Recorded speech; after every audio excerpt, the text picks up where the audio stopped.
পাক ভারত ক্যাপ্টেনদের মাঝে no handshake, gallery থেকে জয়সার তীক্ষ্ণ দৃষ্টি, হাতে হাত ধরে দুই দেশের দর্শকরা উত্তেজনায় কাবু।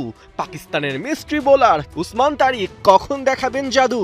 টি-20 বিশ্বকাপে বহুল আলোচিত পাক ভারত ম্যাচে দেখা গেছে এমন সব নার্ভ মোমেন্ট যেখানে পরতে পরতে ছড়িয়েছে চরম এক্সাইটমেন্ট। ম্যাচের শুরুতেই সবার আশায় পানি ঢেলে হ্যান্ডশেক এড়িয়ে যান ভারত আর পাকিস্তানের ক্যাপ্টেনরা। এমনকি একটা বারের জন্য সুরিয়া, সালমান কেউ কারো দিকে তাকাননি। টস জিতে সালমান আঘার ডিসিশন ফিল্ড ফার্স্ট। তবে টস হারলেও সূর্যা কুমারের মুখে হাসি, কেননা ব্যাটিংটাই যে চেয়েছিলেন তিনি।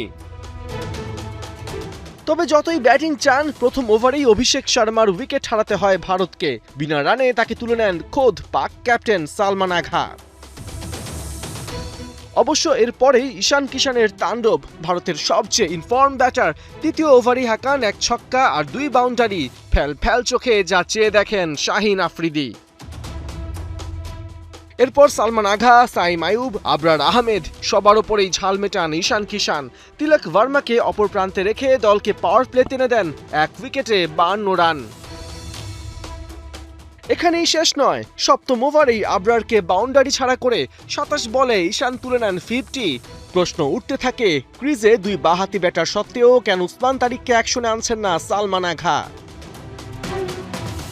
শেষমেশ ঈশান কিষানের ঝড় থামান সাইম আইয়ুব। ভারতীয় ওপেনার মাঠ ছাড়েন 40 বলে 77 রানে।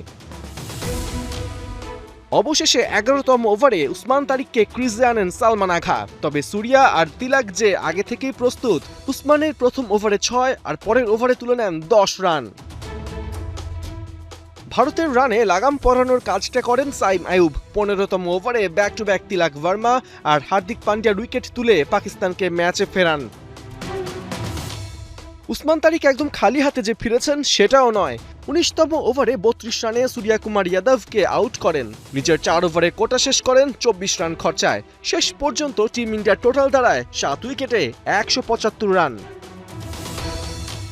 পার্থ বণিক, 71।